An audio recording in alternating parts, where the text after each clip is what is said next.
Rreth 3.000 fëmijë në Maqedoni nuk janë të regjistruar në asnjë institucion sepse nuk posedojnë certifikat lindje, apo thënë ndryshe janë fëmijë fantom.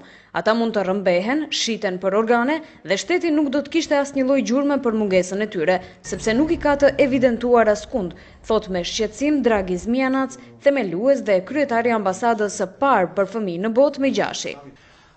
Има исто така неформална бројка дека од 2 до 3.000 деца се без извод од матична книга на родените, односно деца фантоми на кои не можеш да им го најдеш трагот, едноставно можат да исчезнат од мапата на Република Македонија, да бидат киднапирани, грабнати, силувани, продадени нивните тела и органи, а при тоа да нема никаков траг од нивното исчезнување од Република Македонија. Numri zyrtar i fëmijëve të paregjistruar që posedon Ministria për Punë dhe Politikë Sociale është shumë më i vogël. Nga 593 rastet e gjetura në terren, 204 janë fëmijë, numri më i madh i të cilëve janë në moshë për të ndjekur arsimin fillor, thon për Almakos nga kjo ministri.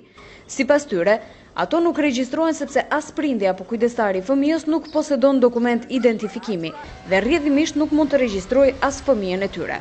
Gjithashtu kjo ka ardhur për shkak të praktikës së vazhdueshme të implementimit të ligjeve, akteve nënligjore, të cilat shpesh nuk janë në përputhje me nivelin lokal. Kështu krijohen barriera për regjistrimin e tyre në librin am të lindurve, thon nga Ministria për Punë dhe Politikë Sociale. Ato rekomandojnë ndryshime ligjore siç janë ligji për procedurën jo kontestimore, ligjin për librin am, ndihmën juridike falas dhe ndryshimin dhe plotësimin e ligjit për qëndrim dhe vendbanim, pa të cilët nuk mund të zgjidhet ky problem.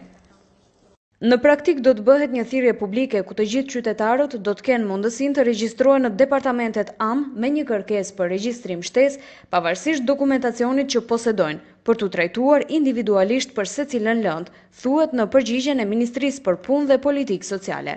Duke mos figuruar në asnjë regjistër apo institucion shtetëror, këta fëmijë nuk ushtrojnë dot as të drejtat e tyre që me ligj i garantohen çdo qytetarit të Maqedonisë, përfshirë këtu edhe të drejtën e arsimimit dhe të shëndetësisë. Një fëmijë më pak në bankat e shkollës është një fëmijë më shumë në rrugë. Në situatë të tillë, këta fëmijë keq përdoren si lypsar nga prindrit e tyre apo edhe nga rrjete kriminale, për punë të ndryshme apo edhe për të kërkuar lëmosh.